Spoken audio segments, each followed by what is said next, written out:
진품 명품이라는 아주 오래된 TV 프로그램이 있습니다. 아마 연세가 좀 있으신 분들은 아실 거예요. 95년부터 끄떡끄떡 하시는 분들이 계십니다. 95년부터 시작돼서 한 25년 넘게 지금 계속 방영 중인데요. 제가 어느 날부턴가 TV를 이렇게 보니까 세계 테마 여행, 나는 자연인이다, 진품 명품 이런 걸 이렇게 즐겨 보게 되더라고요. 점점 제가 아저씨가 되어가는 것 같은 느낌이 드는데, 예, 이 진품명품이라는 프로그램이 있는데 전문가들이 출연해서요 이 골동품의 진위와 가치를 가격으로 평가해주는 그런 프로그램입니다. 각 분야의 전문가들뿐만 아니라 이 연예인들도 감정 평가단으로 참여를 하게 됩니다. 전국 각지에서 올라온 골동품 소장가들에게 그 물건을 이제 소장하게 된 사연을 이렇게 직접 들어보고 연예인들이 나름대로 이제 가격을 매겨 봅니다. 그러고 나면 최종적으로 전문 평가단이 정확한 이 가격을 매겨주는 겁니다. 흥미로운 것은 이 출품작 가운데 고가의 골동품으로 추측되는 것일수록 가짜로 밝혀지는 경우가 많다라는 겁니다. 한 번은 어떤 중년 신사가 오래되어 보이는 붓글씨 한 점을 들고 나왔습니다. 그리고 우리나라 역사에 나오는 아주 유명한 분이 직접 쓴 붓글씨라고 소개를 했습니다. 이 소장가는 소장한 것에 대한 자부심이 대단했습니다. 연예인 감정가들도 감탄하면서 굉장히 비싼 가격을 매겼습니다. 소장하신 분도 적어도 이거는 1억 이상은 될 거다 이렇게 기대를 했습니다. 이제 마지막으로 전문가의 평가만 남은 것이죠.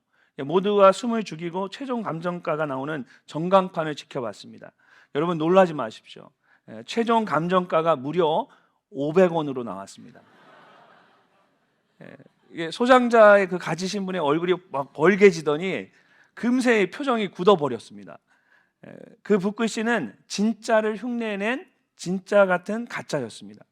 그러니까 소장자는 지금까지 그것이 진짜라고 믿고 있었던 겁니다. 반면에 도저히 가격을 매길 수 없는 그런 아주 귀한 소장품도 있었습니다. 독립운동가였던 안중근 의사가 쓴 이 경천이라는 글씨였는데요. 이 경천은 하늘을 공경하다라는 뜻입니다. 짧지만 강렬한 필치가 한눈에 들어오지요. 그리고 글씨 옆에 이제 손도장이 찍혀 있는데 네 번째 손가락을 보시면 마디가 잘려져 있습니다. 독립을 위해서 단지 동지회를 조직하면서 함께 뜻을 모으기 위해서 이 안중근 의사가 다른 동지들과 함께 직접 자신의 손가락 마디를 자른 것입니다. 이 작품은 안중근 의사가 이토 히로부미를 저격하고 감옥에 갇혀 있던 1910년에 썼던 것입니다. 이것은 자신의 굳은 의지를 표현한 것이기도 하지만 동시에 아주 독실한 그리스도인으로 알려졌던 안중근 의사가 하나님에 대한 자신의 믿음을 표현한 것이기도 합니다. 그러면 당시 전문가들은 이 작품의 감정가를 얼마로 했을까요? 전문가들의 최종 감정가는 0원이었습니다. 빵원이었어요. 무슨 뜻이냐면 가격은 빵원인데 놀라운 것은 이 작품을 보존하기 위한 보험료로 6억 원을 매겼습니다. 무슨 뜻이냐면 자신들이 이것을 도저히 가격을 매길 수 없다라는 거예요. 그래서 이 귀한 작품을 보존하기 위한 보험료만 가격을 매긴 겁니다. 반면에 이 용감한 연예인 감정단은 감정가로 100억 원을 썼습니다. 이 작품에는 안중근 의사의 모든 것이 담겨져 있기 때문에 이 작품의 가격을 그냥 몇 푼으로 감정할 수는 없는데, 그래서 이 진품 명품 방송 이후에 가장 큰 금액인 연예인 감정단이 100억이라는 감정가로 말한 것입니다. 안중근 의사를 존경했던 사람들은 이런 말을 합니다. 사만 땅에 있었지만 이름은 만국에 빛났고 생은 백고가 못 되었지만 죽음은 천추에 남을 것이다. 여러분, 우리의 삶과 믿음도 이런 정말 귀한 평가를 받을 수 있어야 하지 않겠습니까? 사람들의 믿음이 겉으로 보기에는 다 똑같은 것 같지만 거기에는 진품 명품과 같은 값을 매길 수 없는 정말 진짜 귀한 믿음이 있는가 하면 겉으로는 흉내만 내는 그냥 가짜 믿음도 있습니다. 그런 가짜 믿음을 가지고 있으면서도 스스로 마치 진짜 믿음을 가지고 있는 것처럼 평생을 살아간다면 그것만큼 안타까운 일이 없을 것입니다. 안중근 의사의 이름이 온 천하에 빛나고 그의 삶이 영원히 기억되었던 것처럼 저와 여러분의 믿음도 온 천하에 빛나고 영원히 기억되는 진짜 믿음이 되어야 합니다. 그렇다면 그런 진짜 믿음이 되기 위해서 우리가 어떻게 해야 할까요?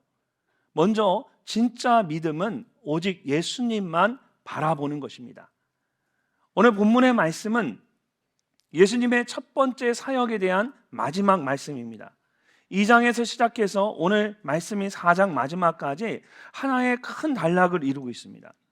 예수님은 가장 먼저 고향인 갈릴리 지방에 있는 가나라는 곳에서 물을 포도주로 바꾸는 기적을 행하셨습니다. 그런 후에 예수님은 예루살렘에 내려가십니다. 예루살렘에서 예수님은 성전 안에서 장사하는 사람들을 모두 쫓아내고 성전을 깨끗하게 하셨습니다. 또 한밤중에 예수님을 찾아온 니고데모에게 거듭남에 대해서 말씀하셨습니다. 그리고는 그곳을 떠나서 사마리아를 거쳐서 다시 고향 갈릴리로 돌아가셨습니다. 마치 처음 듣는 것처럼 저를 바라보고 계시면 제가 참 어떻게 할지 모르겠습니다. 이미 지난 몇 주간 이 말씀을 쭉 나누었죠. 오늘 말씀은 그 결론입니다. 자, 예수님이 예루살렘을 다시 떠나서 갈릴리로 돌아가셨는데 43절과 44절 말씀을 보시면 예수님께서 갈릴리로 돌아가시면서 이런 말씀을 하십니다. 우리 함께 한번 읽어보겠습니다. 이틀이 지남에 예수께서 거기를 떠나 갈릴리로 가시며 친히 증언하시기를 선지자가 고향에서는 높임을 받지 못한다 하시고. 아멘. 자, 여기서 이 선지자는 예수님 본인을 말씀하시는 겁니다. 그런데 고향에서 높임을 받지 못한다라고 하셨죠. 자, 고향이라면 예수님이 자랐고 지금 가족들이 살고 있는 갈릴리 지역을 말하는 것입니다. 또는 유대 땅 모두를 말하는 것일 수도 있습니다. 자, 중요한 것은 예수님이 사람들로부터 환영받지 못할 것이다 라는 사실입니다. 그런데 이해할 수 없는 것은 그 다음 말씀입니다. 45절 말씀을 함께 읽어보겠습니다. 갈릴리에 이르심에 갈릴리인들이 그를 영접하니 이는 자기들도 명절에 갔다가 예수께서 명절 중 예루살렘에서 하신 모든 일을 보았음이더라. 아멘.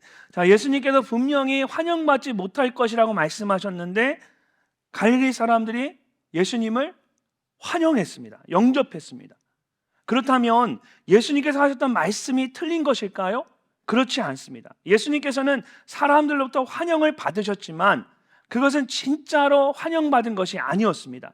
사람들이 겉으로는 예수님을 환영하는 것 같았지만 그들의 속마음은 그렇지 않았다라는 것입니다. 45절 말씀을 자세히 보시면 단순히 사람들이 예수님을 영접했다라고만 말하고 있지 않습니다. 이어서 이는이라는 표현이 나옵니다. 이것은 이유를 나타내는 접속사입니다. 사람들이 예수님을 환영했는데 거기에 이유가 있었다라는 겁니다. 그 이유가 무엇이었을까요? 예수님께서 예루살렘에 계시면서 행하셨던 모든 일들을 그들이 보고 들었기 때문입니다. 앞에 있는 2장 23절과 24절 말씀을 보면 성경이 이렇게 말씀합니다. 6월 전에 예수께서 예루살렘에 계시니 많은 사람이 그의 행하시는 표적을 보고 그의 이름을 믿었으나 예수는 그의 몸을 그들에게 의탁하지 아니하셨으니 이는 친히 모든 사람을 아시며. 예수님께서 6월절 명절에 예루살렘에 계시면서 많은 표적들을 행하셨습니다. 그리고 명절을 지키러 그곳에 갔던 갈릴리 사람들도 그것을 봤습니다. 그러면서 발 없는 말이 천리를 간다고 하는 것처럼 예수님께서 고향 갈릴리에 도착하시기도 전에 이미 예수님에 대한 소문이 그곳에 다 퍼져버린 겁니다. 그래서 사람들이 나와서 예수님을 영접했던 겁니다. 그렇다면 이 사람들의 믿음은 어떤 믿음일까요? 48절 말씀을 보면 예수님은 그들의 믿음에 대해서 이렇게 말씀하십니다. 예수께서 이르시되 너희는 표적과 기사를 보지 못하면 도무지 믿지 아니하리라. 이 말씀 무슨 뜻입니까? 너희는 표적과 기사를 보지 않으면 도무지 믿지 아니하리라. 이 말은 너희가 표적과 기사를 보았기 때문에 믿는 믿음이구나, 이런 이야기입니다. 예수님께서 너희라고 말씀하실 때 복수형을 사용하셔서 그곳에 있는 모든 사람들을 향해 말씀하셨습니다.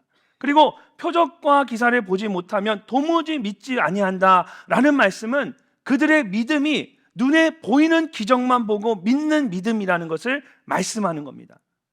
반면에 성경은 믿음에 대해서 믿음은 바라는 것들의 실상이요 보지 못하는 것들의 증거라고 말씀하십니다.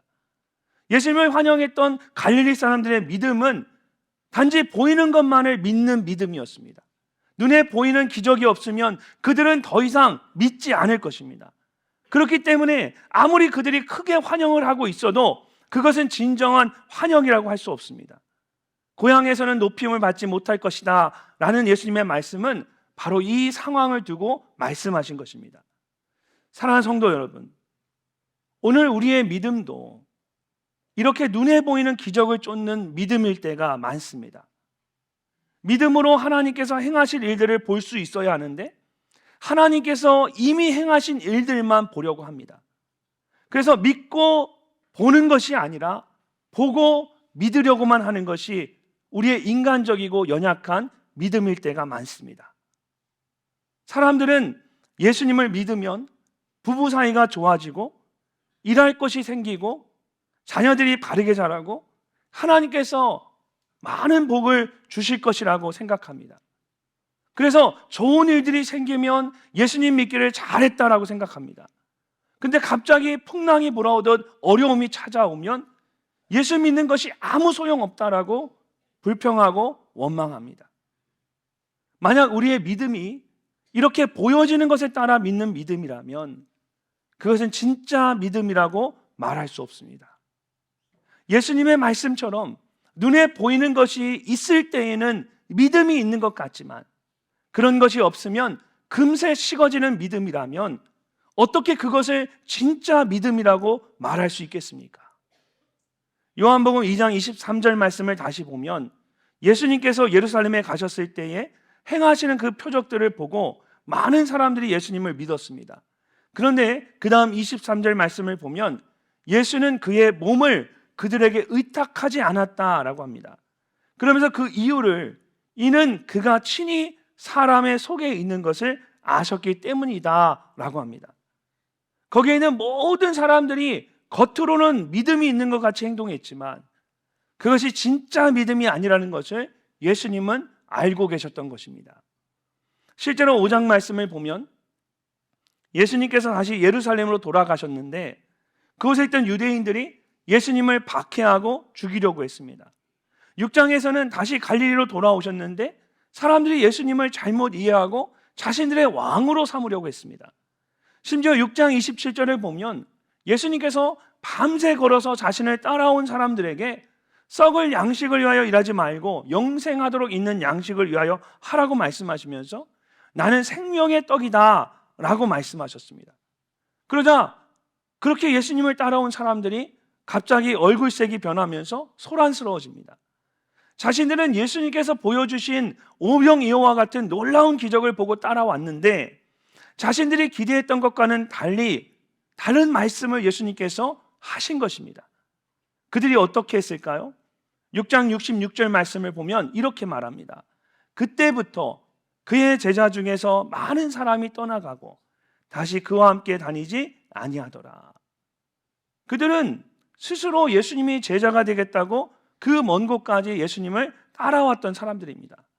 그런데 예수님께서 그들이 원하던 눈에 보이는 것이 아니라 눈에 보이지 않는 영적인 것을 말씀하시니까 모두 예수님을 버리고 떠나버렸습니다. 그들이 정말 믿었던 것은 예수님 그분 한 분이 아니라 눈에 보이는 먹을 양식과 병 고침의 기적이었던 것입니다. 사랑하는 성도 여러분, 2000년 전에 예수님을 쫓았던 그들만 그럴까요? 저와 여러분은 어떻습니까? 오늘 여러분의 믿음은 어떤 믿음이십니까? 보이는 것에 따라 믿음이 흔들릴 때가 얼마나 많습니까? 모든 것이 잘 풀릴 때는 예수님에 대한 믿음이 우리 가운데 충만합니다. 그러나 가정에 문제가 있고 직장에 어려움이 생기면 금세 믿음이 흔들리고 깊은 시험에 빠지게 됩니다. 이렇게 보이는 것만에 따르는 그런 믿음은 진짜 믿음이라고 할 수가 없습니다. 요한복음 전체의 말씀을 보면 눈에 보이는 기적만을 쫓고 그것 때문에 예수님을 믿는 잘못된 믿음의 모습들이 계속해서 나옵니다. 그리고 요한복음 12장 이 43절 말씀을 보면 공생의 사역을 모두 마치시고 이제 십자가를 지시고 나아가는 그 마지막 순간에 예수님께서 그런 잘못된 믿음의 모습을 안타까워하면서 이렇게 말씀하십니다. 그들은 사람의 영광을 하나님의 영광보다 더 사랑하였더라. 결국 이것 때문입니다. 눈에 보이는 것을 따라가는 것이 진짜 믿음이 아닌데도 사람들이 왜 그런 믿음의 삶을 살아가는 것일까요? 하나님의 영광보다 사람의 영광을, 자신의 영광을 더 좋아하기 때문입니다. 그러므로 진짜 예수님을 믿는 사람은 나의 영광이 아니라 하나님의 영광을 위한 삶을 사는 것입니다. 우리가 정말 예수 믿는 사람이라면 마땅히 그런 삶을 살아야 합니다. 그렇지 않으면 결국은 눈에 보이는 것을 위한 거짓된 믿음의 삶을 살아갈 수밖에 없습니다. 그렇다면 하나님의 영광을 위한 삶을 사는 것은 어떤 것일까요? 요한복음 4장 34절을 보면 먹을 양식을 구해온 제자들에게 예수님께서 이렇게 말씀하십니다. 우리 함께 한번 읽어보도록 하겠습니다. 나의 양식은 나를 보내신 이의 뜻을 행하며 그의 일을 온전히 이루는 이것이니라. 아멘. 예수님은 이 땅에 계시면서 보이는 것을 따라 살지 않으셨습니다. 대신 하나님의 뜻을 이루는 삶을 사셨습니다. 눈에 보이는 것을 따라 사는 사람은 무엇을 먹을까, 무엇을 마실까, 무엇을 입을까 늘 염려하고 괴로워합니다. 예수님께서 이런 사람은 하나님을 알지 못하는 이방인과 같다라고 말씀하셨습니다. 그런 염려와 괴로움으로부터 벗어나는 방법은 눈에 보이는 것이 아니라 하나님의 나라와 그 뜻을 위하여 살아가는 것입니다. 그러면 우리에게 필요한 모든 것을 하나님께서 직접 더하여 주십니다. 먹을 것과 마실 것과 입을 것을 채워주셔서 하나님을 위해 사는 것이 아니라 하나님의 나라와 그 뜻을 구함으로써 하나님께서 채워주시는 은혜를 누리며 살아가는 것이 진정한 믿음의 삶입니다.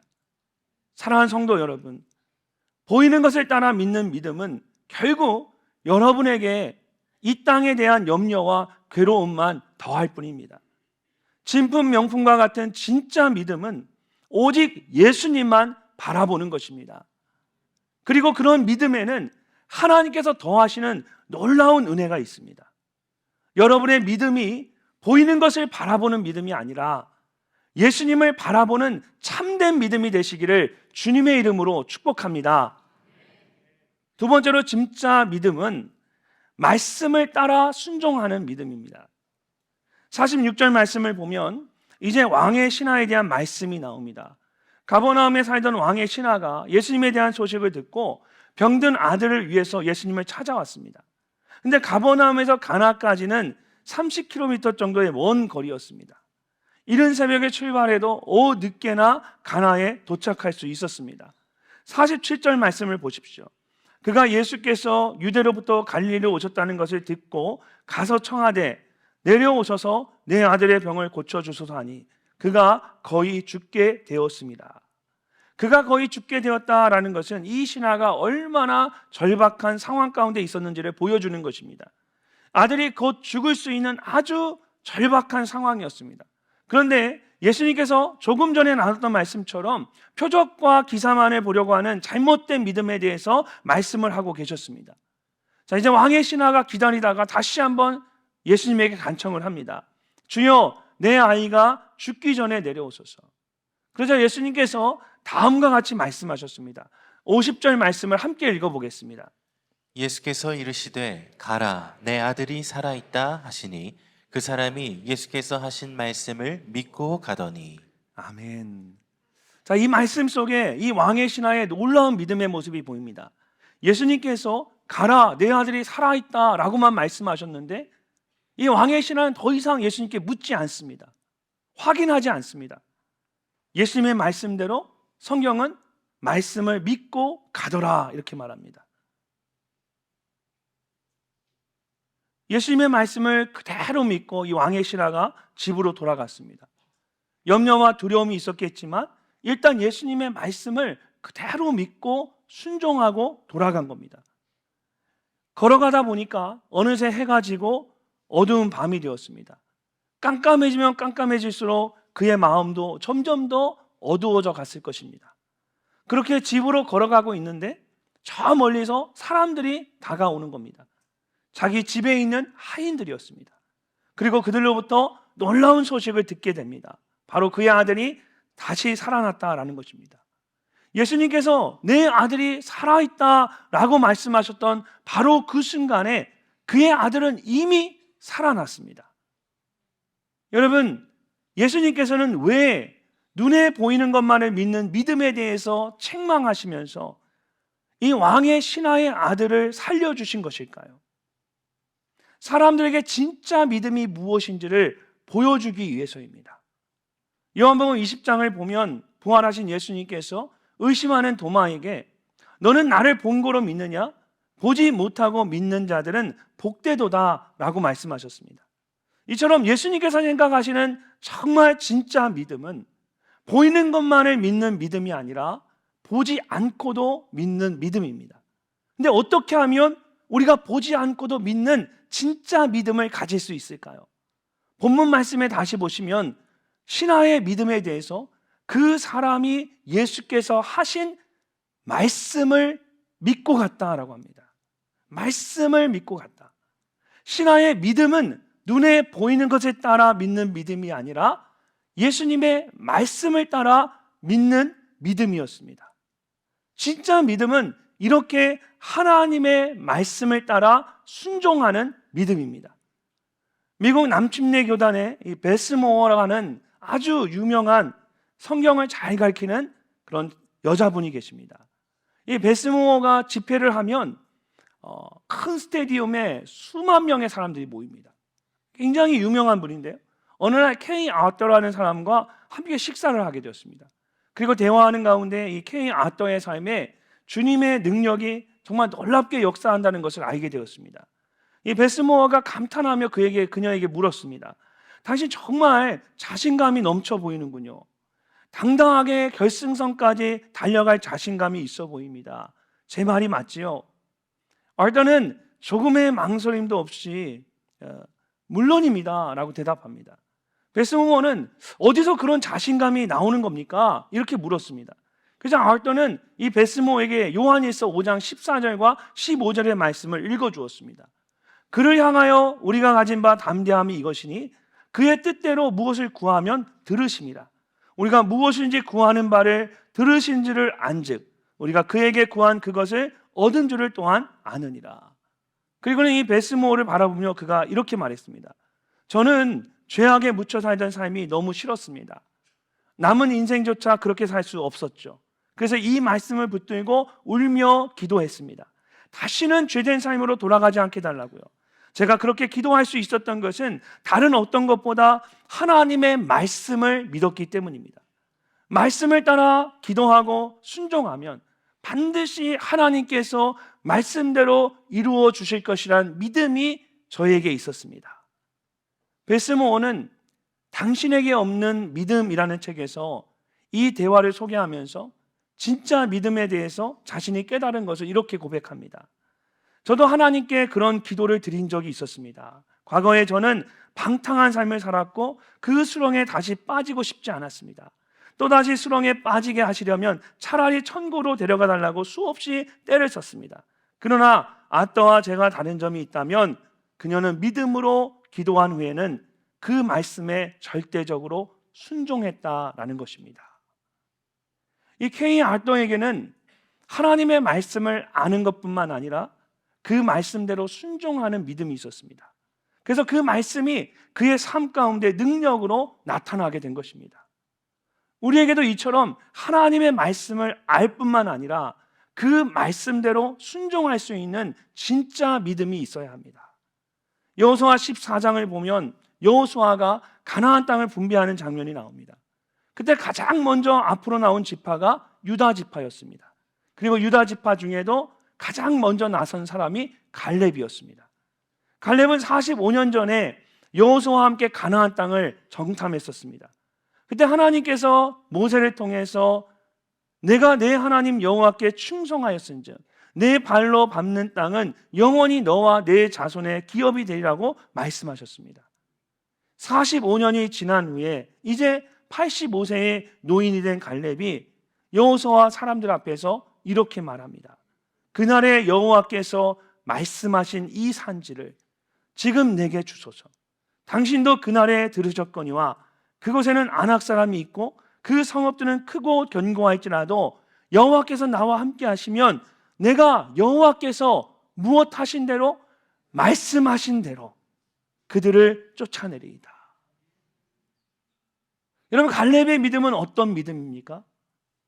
45년의 시간이 지났음에도 불구하고 갈렙은 하나님의 말씀을 그대로 기억하고 있었습니다. 그리고 그 말씀대로 순종하며 나아가기를 원했습니다. 비록 아낙이라는 것이 가나안 땅에서도 가장 큰 용사들이 살고 있던 곳이었음에도 불구하고 그는 마침내 그 땅을 차지하게 됩니다. 이렇게 갈렙처럼 말씀을 믿고 그대로 순종하는 믿음, 이것이 하나님께서 우리에게 정말로 기대하시는 진짜 믿음의 모습입니다. 사랑하는 성도 여러분, 성경은 우리에게 믿음은 들음에서 나며 들음은 그리스도의 말씀으로 말미암는다라고 했습니다. 신앙생활에 있어서 은혜를 받고 기적을 경험하는 것도 중요합니다.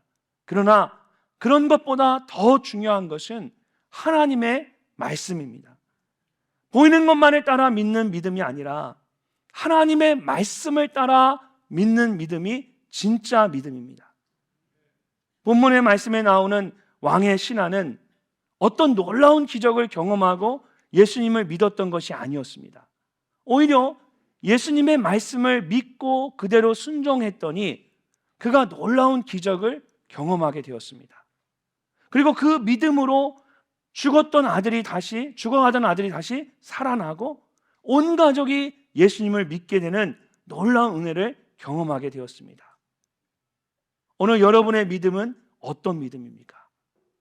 왕의 신하처럼 예수님의 말씀을 믿고 순종함으로 예수님을 깊이 경험하는 믿음이십니까? 아니면 여전히 무엇인가를 보여주길 기다리며 믿지 못하는 연약한 믿음이십니까? 이렇게 말씀을 따라 순종하는 진짜 믿음이 오늘 여러분 모두에게 있으시기를 주님의 이름으로 축복합니다. TV에서 방영되는 진품 명품쇼를 보면 생각지도 않은 높은 평가에 기쁨을 감추지 못하는 사람이 있는가 하면 반대로 생각한 것과는 전혀 다른 낮은 평가에 도저히 믿을 수 없다고 하면서 낙심하거나 분노하는 사람도 있습니다. 우리의 믿음도 마찬가지일 것입니다. 예수님께서 나더러 주여 주여 하는 자마다 천국에 들어가는 것이 아니다라고 말씀하신 것처럼 마지막 순간에 우리의 믿음이 정말 진짜 믿음인지 가짜 믿음인지 모두 드러나게 될 것입니다. 그때 어떤 사람은 기쁨을 감추지 못할 것이고 어떤 사람은 문 밖에서 슬피 울며 절망하게 될 것입니다. 사랑하는 성도 여러분, 오늘 여러분의 믿음은 어떤 믿음이십니까? 보이는 것만을 바라보는 그런 믿음입니까? 아니면 오직 예수님만을 바라보는 믿음이십니까? 보이는 것만을 따라 믿는 믿음입니까? 아니면 말씀을 따라 순종하는 믿음이십니까? 예수님께서는 여러분이 어떤 상황 속에서도 오직 예수님만 바라보는 그런 믿음이 되기를 원하십니다. 또한 왕의 신하처럼 보이는 것을 따라 사는 믿음이 아니라 말씀을 따라 순종함으로 하나님의 능력을 체험하는 믿음이 되기를 원하십니다. 여러분 모두에게 그런 진품 명품과 같은 진짜 귀한 믿음이 있으시기를 주님의 이름으로 축복합니다.